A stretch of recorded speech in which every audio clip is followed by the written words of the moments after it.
Kembali kita akan belajar kebenaran firman Tuhan saat malam hari ini. Sebelum kita memulai, kita akan berdoa dulu. Mari kita bersatu dalam doa. Kami bersyukur ya Tuhan atas hari yang Kau beri buat kami.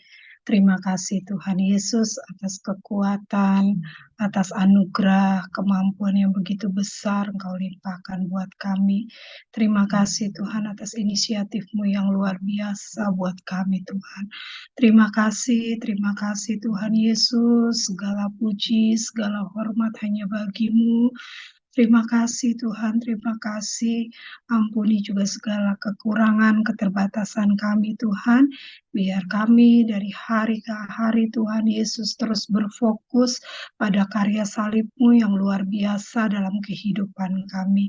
Terima kasih Tuhan Yesus, Engkau terus menuntun kami Tuhan, Engkau terus berikan kami semangat, kerinduan untuk kami terus belajar kebenaran firman-Mu.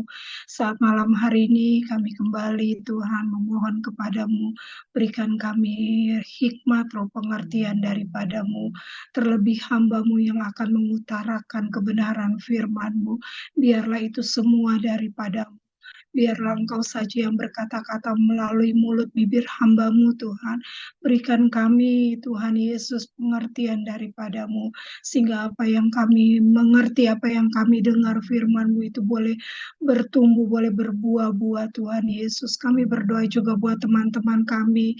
Mungkin mereka Tuhan Yesus, oh Tuhan ikut bergabung dalam Zoom online ini Tuhan. Tolong dimanapun mereka berada Tuhan. Berikan mereka Tuhan kerinduan yang sama dengan kami Tuhan. Engkau juga tolong teman-teman kami yang akan melihat rekaman YouTube Tuhan. Engkau juga berkati mereka seperti Engkau memberkati kami saat malam hari ini. Kami bersyukur dan bersyukur ya Tuhan, kami mulai Bible study kami dan Kau peralaskan doa kami hanya dalam nama Tuhan Yesus Kristus. Haleluya. Amin. Puji Tuhan. Kita akan mulai pembahasan kita malam ini 1 Korintus 11 ayat 7 sampai 12. Saya akan bacakan. Sebab laki-laki tidak perlu menudungi kepalanya, ia menyinarkan gambaran dan kemuliaan Allah. Tetapi perempuan menyinarkan kemuliaan laki-laki, sebab laki-laki tidak berasal dari perempuan, tetapi perempuan berasal dari laki-laki. Dan laki-laki tidak diciptakan karena perempuan, tetapi perempuan diciptakan karena laki-laki. Sebab itu perempuan harus memakai tanda wibawa di kepalanya oleh karena para malaikat. Namun demikian dalam Tuhan tidak ada perempuan tanpa laki-laki dan tidak ada laki-laki tanpa perempuan. Sebab sama seperti perempuan berasal dari laki-laki, demikian pula laki-laki dilahirkan oleh perempuan dan segala sesuatu berasal dari Allah. Amin.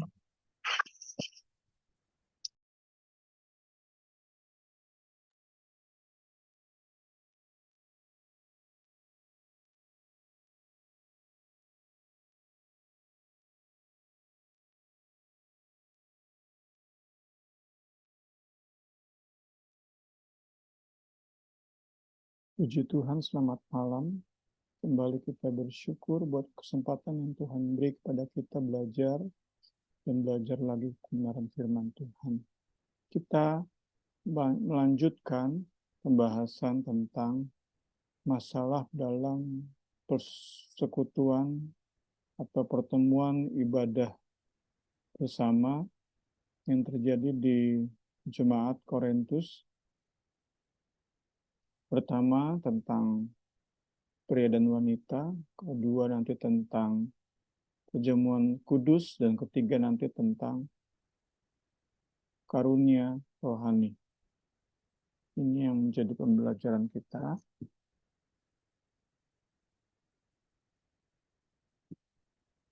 Kita sudah bahas minggu lalu bahwa Paulus sedang berbicara kepada wanita, sekelompok wanita lebih tepatnya, yaitu mereka yang menolak mengenakan tudung saat ibadah bersama. Mereka tidak mau menudungi kepalanya. Mereka dapat kita katakan salah mengerti tentang kemerdekaan dalam Kristus, salah mengerti tentang hak exousia, otoritas yang mereka miliki karena mereka ada di dalam Kristus, kebebasan, kemerdekaan yang Yesus berikan, mereka tidak gunakan secara tepat. Sekelompok wanita ini dapat kita katakan over spirituality, kerohaniannya sudah kelebihan, sudah offside. Mereka tidak mau tunduk kepada budaya yang saat itu ada di kota Korintus, menjadi bagian dari masyarakat Korintus, budaya yang membedakan antara pria dan wanita. Pria tidak bertudung, wanita bertudung.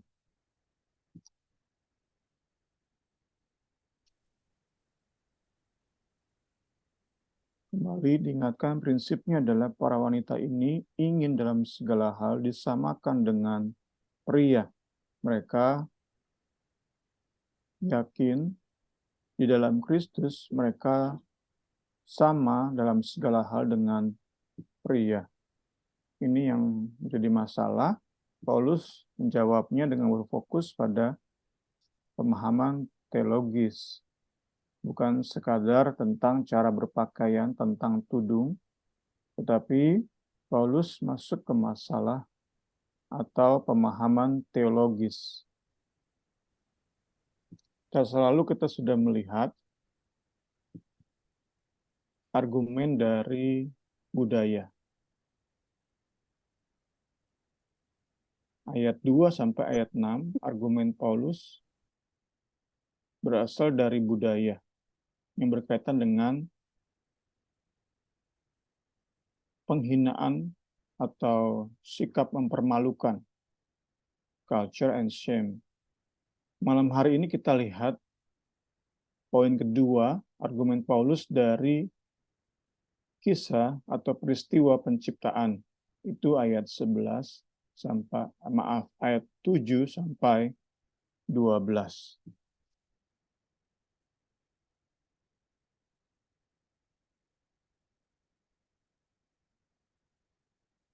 Pembelajaran malam hari ini saya dapati manfaatnya adalah mengingatkan kita kembali tentang order atau pengaturan pembagian peran dari pria dan wanita. Kita percaya bukan kebetulan, Jumat pagi kemarin kita pun bahas tentang pembagian peran pria dan wanita. Kita bahas tentang serunya perdebatan antara dua kelompok, yaitu kelompok pertama komplementarian, kelompok kedua egalitarian. Nanti kita coba singgung lagi di penutup. Lewat pembelajaran malam hari ini, kita memperoleh pengetahuan, bahan tambahan dalam menyikapi perdebatan yang tidak kunjung usai ini. Ada saat-saat memanas, kemudian sedikit sejuk, memanas lagi, itu yang kita dapati. Dengan melihat medsos saja kita sudah dapati hal-hal tersebut. Tentu saat kita masuk ke pembahasan medsos di Amerika Serikat, negara yang dominan dengan kekristenan. Hal-hal ini sering kita dapati mereka saling serang antara dua kelompok ini.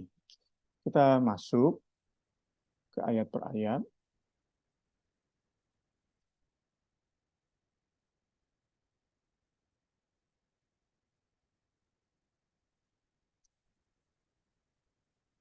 Paulus memperdalam pembahasan di ayat 4 sampai 6. Kita sudah bahas minggu lalu ayat 4 sampai 6 tentang kembali diingatkan tudung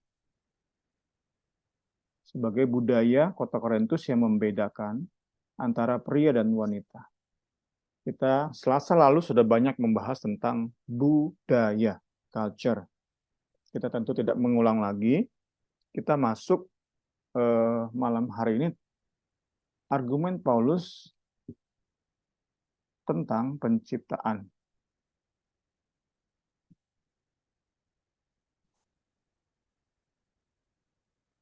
Tentu kita bisa bandingkan dengan Kejadian 1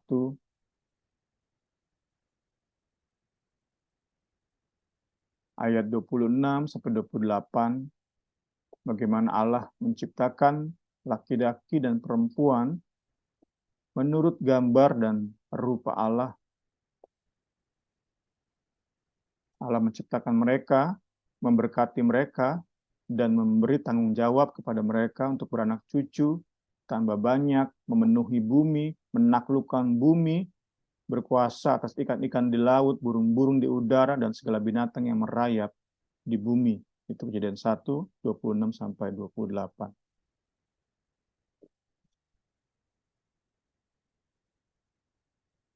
Jadi kita awali dengan kembali diingatkan, kembali mengingatkan diri kita sendiri bahwa baik pria maupun wanita itu sama atau setara dalam hal hakikat.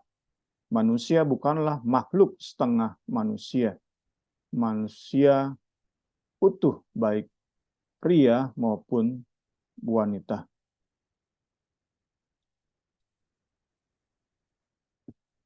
Paulus menggunakan di ayat 7 ini kata kemuliaan. Sebuah kata yang tidak kita dapati di Kejadian 1. Kejadian 1 hanya rupa dan gambar, gambar dan rupa. Paulus seperti sengaja menambahkan kemuliaan. Pria menyinarkan gambaran dan kemuliaan Allah, perempuan menyinarkan kemuliaan laki-laki.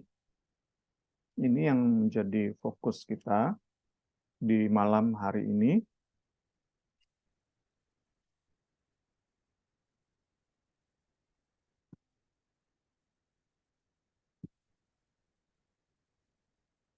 Kita lihat di sini, buku ini menjelaskan bahwa keberadaan pria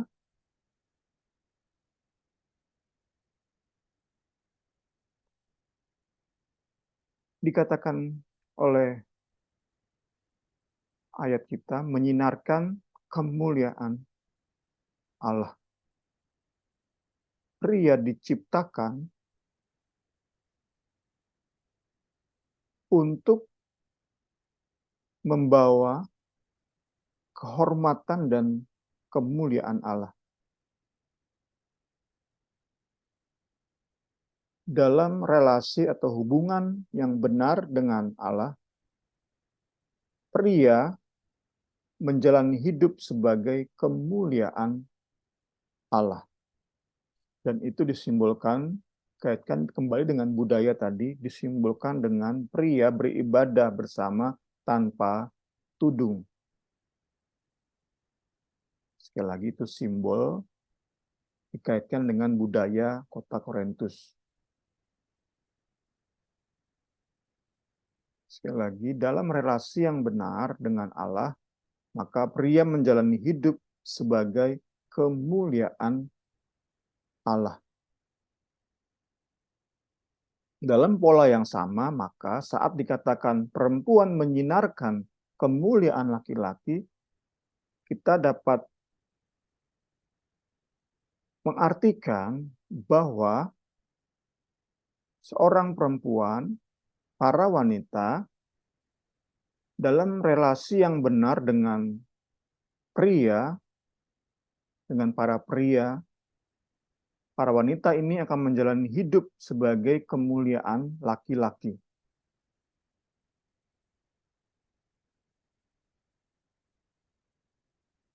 Untuk lebih jelas, saya sih terbantu dengan kutipan dari khotbahnya John Piper.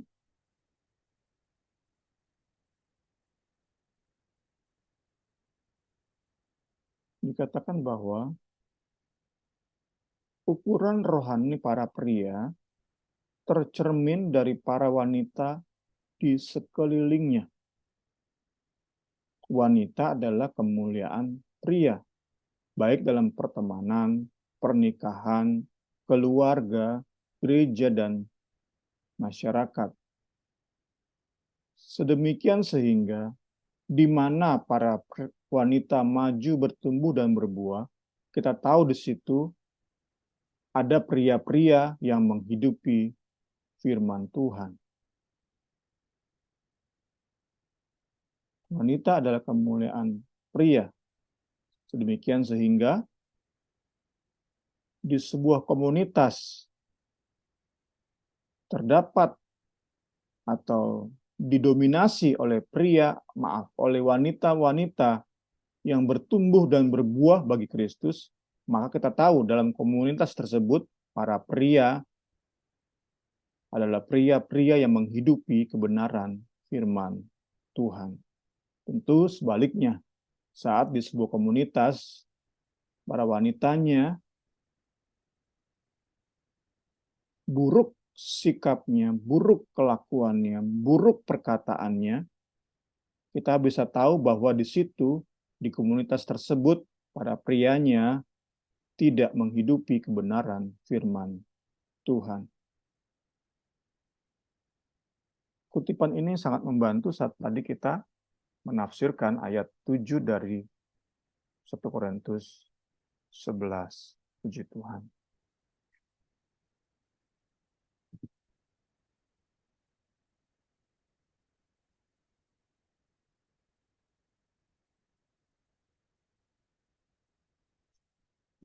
Ayat 8 sampai 9. Dua ayat ini merupakan penjabaran dari ayat 7c.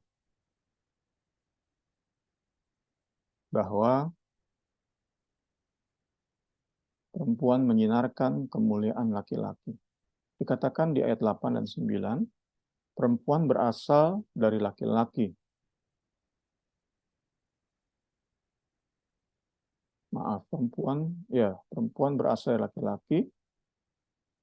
Perempuan diciptakan karena laki-laki. Diyakini oleh buku ini, Paulus mengutip atau menjabarkan berdasarkan ayat ini.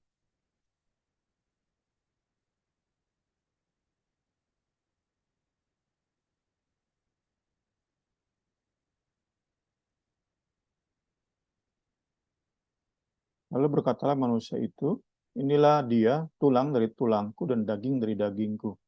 Ia akan dinamai perempuan sebab ia diambil dari laki-laki. Perempuan berasal dari laki-laki.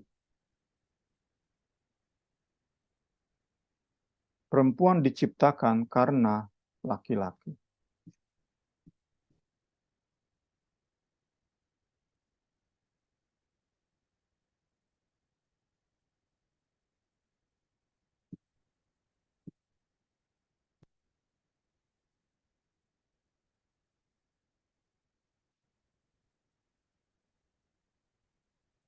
Bisa kita gunakan gambaran jika Allah adalah matahari,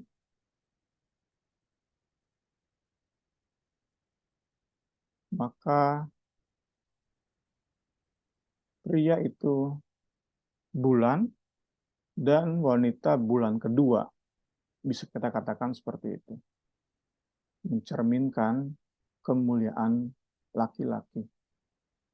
Saat laki-laki atau pria tidak punya hubungan yang benar dengan Allah, sang sumber cahaya, sumber kemuliaan, tentu para wanita akan gagal menghidupi kemuliaan yang berasal dari Allah juga tentu ya.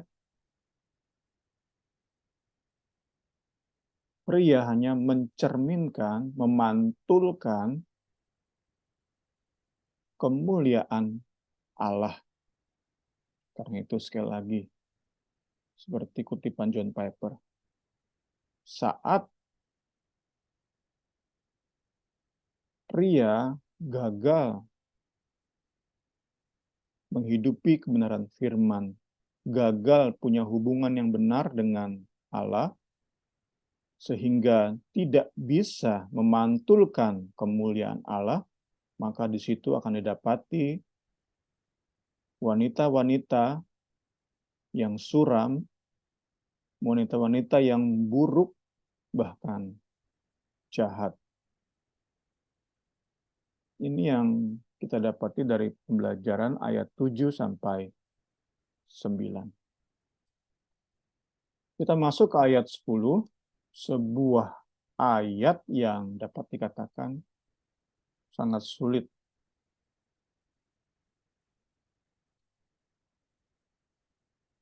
Sebenarnya buku ini katakan, kalau kita tahu surat yang jemaat Korintus kirim ke Paulus, mungkin ayat ini lebih mudah dimengerti, lebih gampang dimengerti. Karena ada dua hal yang membingungkan bagi kita. Pertama adalah tanda wibawa di kepala. Apa maksudnya? Apa maksud Paulus dengan menulis tanda wibawa di kepala? Walaupun kita tahu ini semua berkaitan dengan tudung. Tetapi pertanyaan yang membingungkan adalah mengapa Paulus menyebut tudung dengan tanda wibawa. Itu yang membingungkan pertama. Kemudian ngapain Rasul Paulus pakai segala bawa-bawa malaikat? Itu yang membingungkan. Dan buku ini katakan yang bisa dilakukan oleh para penafsir, teolog adalah mendekati, menebak-nebak dalam menafsirkan dua hal ini. Buku ini saja mendaftarkan 3 setidaknya tafsiran, tapi tentu kita ambil yang buku ini anggap paling tepat saja.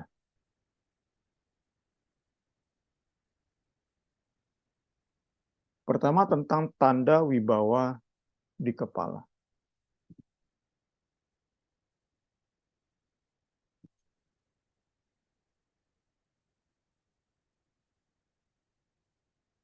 Penulis buku ini, Gordon V, meyakini bahwa tanda wibawa, sign of authority, menunjuk pada kebebasan yang para wanita terima dari Kristus. Exousia tadi, hak, otoritas, kemerdekaan, kebebasan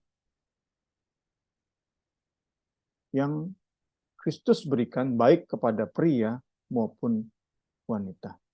Kita banyak bahas kemarin di Jumat pagi, Galatia 3:28. Galatia 3:28. Dalam Kristus tidak ada lagi perbedaan antara orang merdeka dan budak. Kemudian kita daftarkan pria wanita, Yahudi Samaria, Yahudi kafir. Semua sama dalam Kristus. Inilah yang diyakini sebagai tafsiran paling aman, paling tepat. Tanda wibawa itu menunjuk kepada kebebasan yang wanita terima dalam Kristus. Nah, dihubungkan dengan pemakaian tudung. Tafsirannya adalah Paulus tampaknya ingin para wanita ini bukan terpaksa, bukan dipaksa untuk memakai tudung. Saat mereka pakai tudung, Paulus ingin mereka bukan karena terpaksa, tapi karena pengertian yang benar tentang tadi role, order, keteraturan antara pria dan wanita. Kemudian karena mengerti, mereka memakai tudung dengan segala senang hati. Ketika mereka datang ibadah bersama dengan para pria, mereka dengan senang hati memakai tudung. Karena mereka sudah memiliki pengertian atau pemahaman yang benar. Tuhan Yesus tolong kita semua untuk mengerti bagian-bagian ini. Tentu nanti kita masuk penutup, kita akan kembali membandingkan antara komplementarian dan egalitarian. Tapi saat ini kita simak dulu, kita kunyah dulu di pikiran kita, tentu dalam ketergantungan pada Allah Roh Kudus, supaya kita bisa memaknai bagian-bagian ini dengan tepat. Karena terus diingatkan kepada kita semua bahwa kita hidup di zaman di mana pria dan wanita begitu banyak kesamaan dalam banyak hal, dalam segala hal bahkan. Hampir nggak ada perbedaan lagi antara pria dan wanita. Kembali terkait dengan semangat feminisme. Ya, nanti kita masuk lebih dalam tentang hal itu dalam penutup. Sekarang tentang para malaikat. Kenapa Paulus singgung para malaikat di ayat ini? Kalau mungkin kita punya surat Jemaat Korintus kepada Paulus, kita mungkin bisa segera tahu nih. Kemungkinan besar Jemaat Korintuslah yang nyinggung-nyinggung tentang malaikat. Sehingga Paulus jawab dengan karena para malaikat ini. Tafsirannya dari buku ini,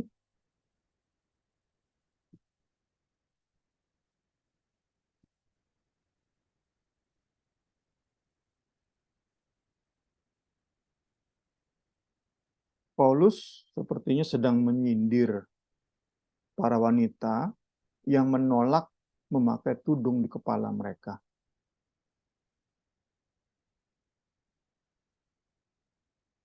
Didasari oleh keyakinan bahwa mereka karena saking berasa rohaninya, mereka sudah mendekati status malaikat. Mereka merasa diri sebagai malaikat.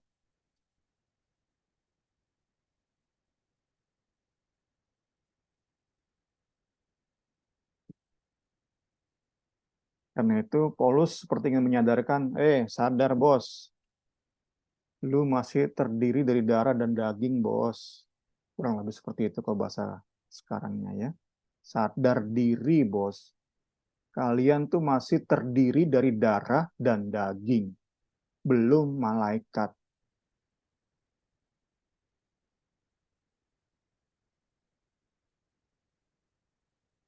Itu yang pertama.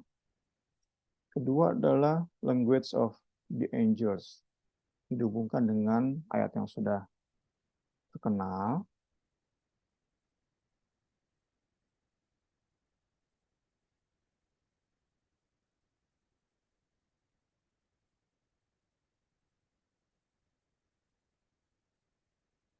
Beda dua pasal. Di pasal 13. Sekalipun aku dapat berkata-kata dengan semua bahasa manusia dan bahasa malaikat. Tampaknya para wanita ini pun karena sudah bisa berbahasa roh, mereka yakin sudah bisa bahasa malaikat. Ya, ini kembali kita dapati hal-hal yang menunjukkan kesombongan-kesombongan rohani yang perlu kita waspadai, yang bisa kita sikapi dengan benar saat kita punya teologi, pemahaman teologis yang semakin hari semakin tepat. Kalau enggak, kita makin melayang-layang entah kemana kita. Seperti para perempuan ini. Jika mereka ini tidak punya Paulus sebagai rasul, sebagai guru, Entah jadi apa mereka ini. Mereka bersyukur, mereka punya Paulus yang mengingatkan mereka. Sadar, oi, sadar. Bahasa malaikat yang kamu anggap segala-galanya itu, kata Paulus, nggak ada apa-apanya dibandingkan dengan kasih. Tuhan Yesus tolong kita semua supaya bisa menyikapi kebenaran-kebenaran ini secara lebih tepat lagi. Kita diskusi dulu sebentar, silakan Ibu Rini.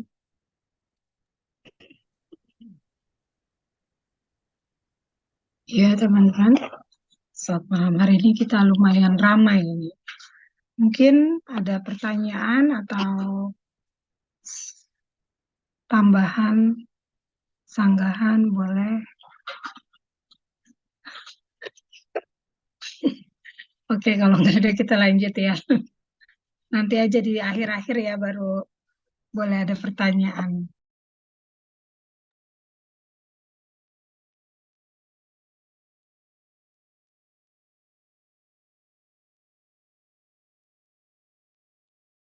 Baik, kita masuk ke ayat 11-12.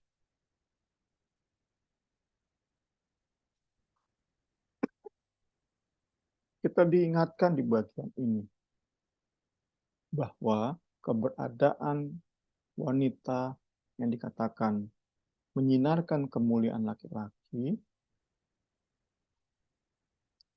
mereka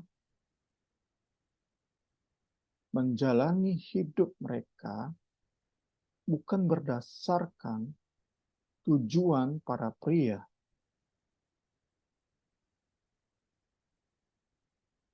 tetap yang menjadi tujuan hidup para wanita adalah Allah sendiri.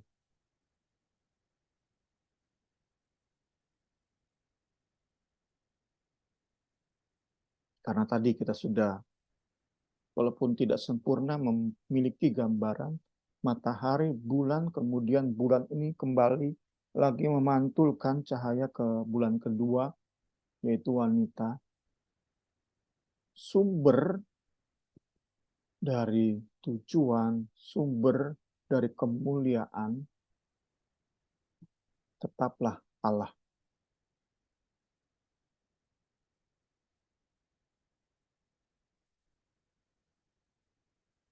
Kemudian ditegaskan di bagian ini, bahwa di dalam Tuhan, pria dan wanita saling tergantung.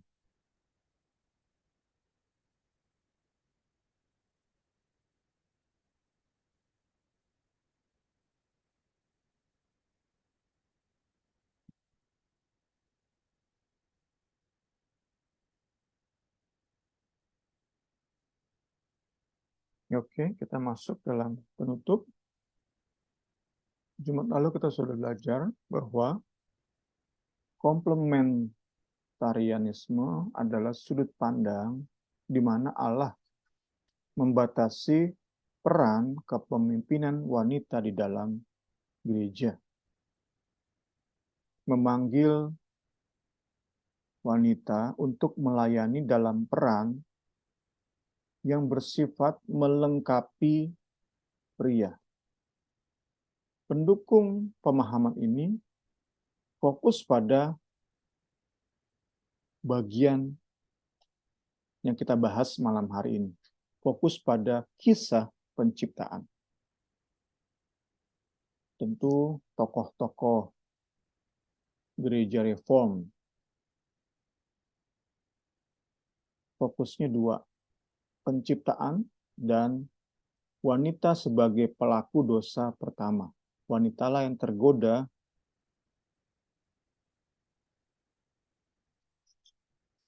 saat iblis datang dengan godaan. Sedangkan pemahaman atau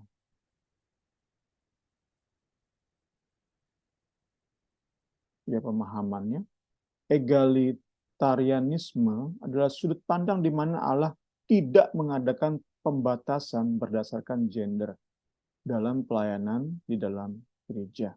bahkan di rumah tangga dan masyarakat, didasari oleh kesetaraan gender di dalam Kristus.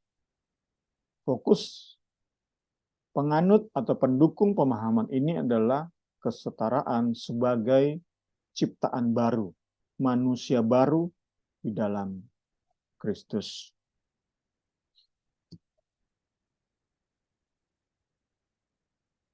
Kita perlu menyikapi secara benar bagian-bagian ini karena kita termasuk di dalam aliran Pantekosta karismatik yang saya amati semakin kesini semakin terpengaruh pemahaman egalitarianisme. Terbukti semakin banyak mengkhotbah wanita, bahkan pimpinan gereja wanita.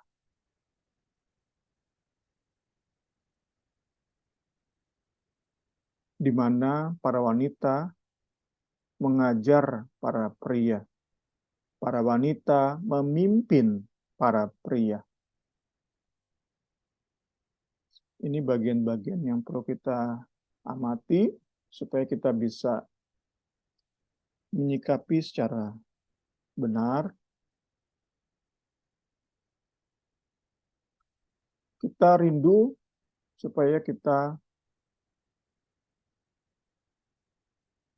bisa menyikapi apakah kita ke komplementarian atau ke egalitarian itu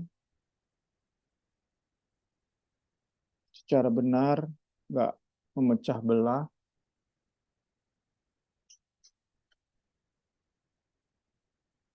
Saya pribadi terus terang termasuk ke komplementarian.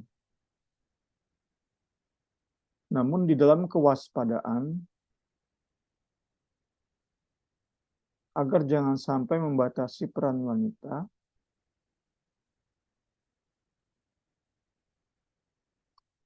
apalagi sudah masuk ke praktek-praktek yang masuk dalam kekerasan. Karena kita dapati sebuah pemahaman yang berkembang sekarang adalah gerakan feminisme. Yakini gerakan ini lahir dari, kita bilang saja, kegagalan pria. Pria gagal untuk memancarkan, memantulkan, mencerminkan kemuliaan Allah. Sehingga pria kehilangan wibawa. Nah, saat wanita tidak menghormati pria, pria pakai cara-cara kekerasan, intimidasi, untuk membuat wanita taat. Tentu bukan seperti itu pola Alkitabiah. Tapi sekali lagi karena pria-pria gagal dalam sebuah komunitas, mereka pakai cara-cara menggunakan kekerasan. Yakini inilah salah satu faktor penyebab lahirlah gerakan feminis.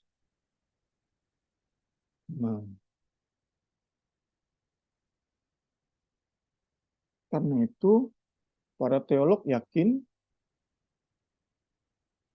cara kita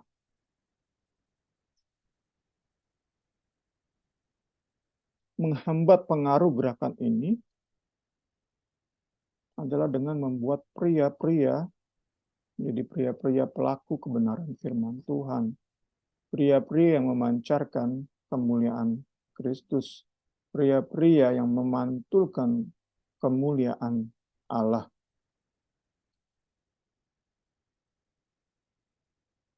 Kalau tetap saja pria dalam sebuah komunitas gagal dan gagal melakukan kebenaran firman, maka gerakan ini akan semakin berpengaruh dalam segala aspek kehidupan, masuk ke dalam gereja. Salah satu bukti nyata gerakan ini begitu berpengaruh, di dunia modern ini tampaknya semakin pamali atau tabu bagi seorang wanita menggantungkan hidup kepada suaminya. Makin banyak wanita atau istri yang tidak mau kalah dalam hal gaji, dalam hal penghasilan dengan suaminya.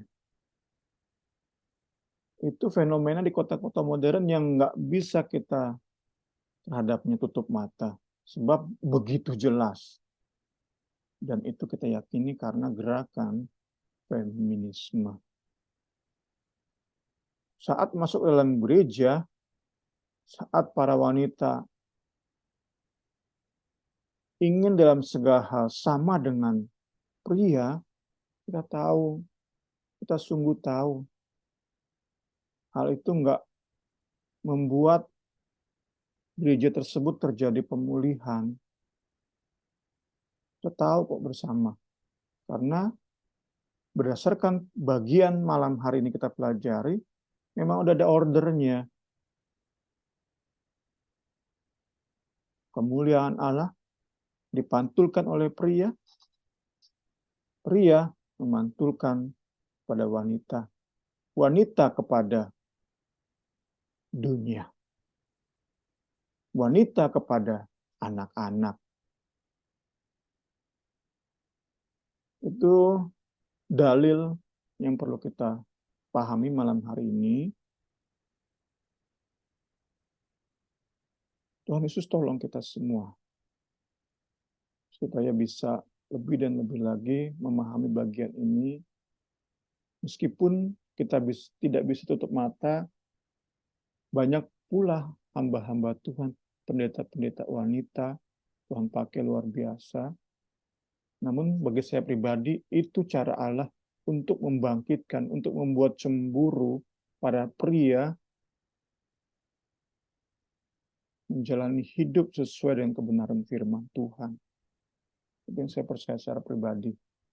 Karena bagaimanapun, kalau kita belajar malam hari ini, tetap para prialah yang dituntut oleh firman, dituntut pada bagian ini oleh Paulus. Ayo, ayo, ayo. Punya hubungan benar dengan Allah, maka kalian akan memantulkan kemuliaan Allah. Sehingga kembali ke kutipan John Piper, wanita-wanita di sekeliling kalian. Nggak perlu hubungan suami istri. Tentu puncaknya adalah hubungan suami istri. Tetapi kita sedang membahas secara umum pria dan wanita. Ayo para pria, ayo punya hubungan yang benar dengan Allah. Pantulkan kemuliaan Allah semaksimal mungkin. Maka wanita-wanita di sekeliling kalian akan menjadi pria, wanita-wanita bukan buruk, tapi baik. Bertumbuh, berbuah, jadi garam dan terang di tengah keluarga masing-masing. Pendeta Muriwali dalam bukunya mencontohkan sekarang ini makin banyak wanita yang tidak menjadi ibu rumah tangga, sama-sama bekerja, menghabiskan waktu sebanyak mungkin di luar rumah, sehingga anak-anak terbengkalai. Itu fenomena. Jika itu di tengah atau di dalam hidup orang-orang dunia, kita nggak terlalu peduli. Tetapi saat itu sudah masuk ke dalam rumah tangga Kristen, keluarga Kristen, sungguh amat tidak ideal. Jauh dari ideal. Tuhan Yesus tolong kita semua. Jauhkan kita dari cenderungan eskalasi feminisme yang menjangkau segala bidang kehidupan. Tuhan Yesus tolong kita semua. Kita sampai di sini malam hari ini. Silakan Bu Rini untuk memimpin dalam diskusi. Ya, teman-teman ada yang mau bertanya? Boleh menambahkan juga. Kita sebagai wanita-wanita di sini hanya Bung Semi pria. Mungkin ada eh, yang mau ditanyakan atau menambahkan, boleh dari Bo, dari Nia, dari Agnes. Bagaimana? Halo, sepertinya sudah mengerti semua ya. Tidak ada yang ditanyakan. Masih mencerna dulu. Oke, nggak apa-apa nih ya. Sama, karena ini juga masih mencerna sih. Oke, kalau misalnya nanti selesai, Bu, nggak ada. Oke, selesai BS ini sudah tutup, tapi ternyata mau ada pertanyaan, boleh langsung Japri ke Bung Semi ya, atau ke Karini, nanti Karini teruskan ke Bung Semi. Oke, kita tutup pembahasan kita malam ini, nanti saya minta Agnes yang berdoa. Oke, Karin.